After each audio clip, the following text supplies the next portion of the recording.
حضرت عبداللہ بن عباس رضی اللہ تعالیٰ عنہ روایت کرتے ہیں کان ابو بکر صدیق مع رسول اللہ صلی اللہ علیہ وسلم فی الغار، حضرت ابو بکر صدیق آقا کے ساتھ تھے، کہاں؟ غار کے اندر۔ فعطش ابو بکر عطشا شدیدا، ابو بکر صدیق کو شدید پیاس لگی، شدید پیاس لگی۔ فشکا الی رسول اللہ، انہوں نے آقا کریم صلی اللہ علیہ وسلم سے شکایت کی، پیاس کی شدت نے بڑا ستایا ہے۔ فقال له رسول اللہ، آقا کریم صلی اللہ علیہ وسلم نے ابو بکر صدیق سے ارشاد فرمایا کہ اذهب الى صدر الغار، اے ابو بکر ذرا غار کے درمیان جا، وشرب، اور وہاں سے پانی پی، وہاں سے پانی پی۔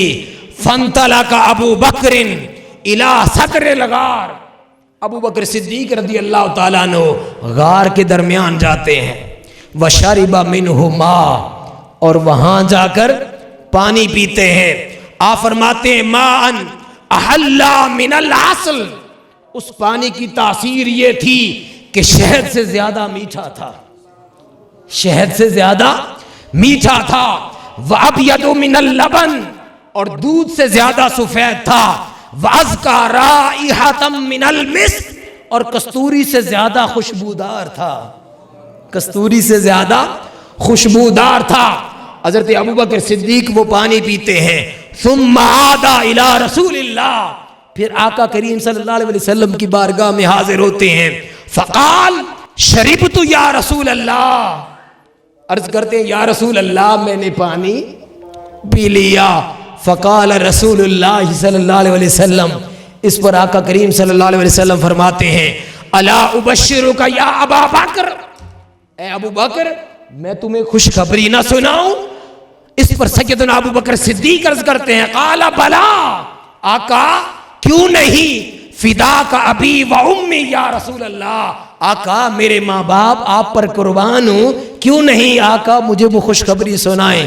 اس پر آقا کریم صلی اللہ علیہ وسلم نے فرمایا ان اللہ تعالی امر الملک الموکل بانہار الجنہ، کہ وہ موکل، وہ فرشتہ جو جنت کی نہروں پر مقرر ہے، اللہ پاک نے اس موکل کو، اس فرشتے کو حکم دیا ان نخرک نہرم من جنت الفردوس الی صدر الغار، اللہ پاک اس فرشتے کو حکم دیتا ہے جس کی ڈیوٹی ہے جنتی نہروں پر، اللہ پاک حکم دیتا ہے کہ اے فرشتے، جنت کی نہروں پر مقرر فرشتے، جاؤ یہاں سے ایک نہر اس غار کی طرف لے جاؤ، وہاں ابو بکر صدیق نے پانی پینا ہے۔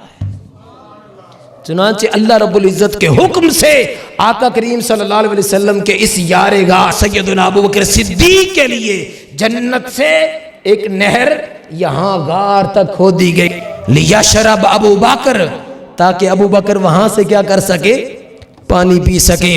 اس پر سیدنا ابو بکر صدیق عرض کرتے ہیں یا رسول اللہ ولی عند اللہ ہذہ المنزلہ، آقا کیا اللہ کی بارگاہ میں میرا اتنا مقام، آقا میرا اتنا مقام؟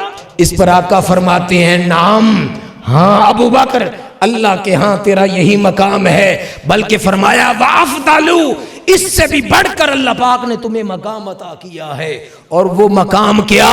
اے ابو بکر سن، والذی بعثنی بالحق نبیا، اس رب ذوالجلال کی عزت کی قسم جس نے مجھے حق کے ساتھ اس دنیا کے اندر مبعوث کیا اور نبی بنا کر بھیجا، لا يدخل الجنت مبغضک، جو شخص تجھ سے بغض رکھتا ہے اللہ اسے جنت میں داخل نہیں کرے گا، اللہ اسے جنت میں داخل نہیں کرے گا۔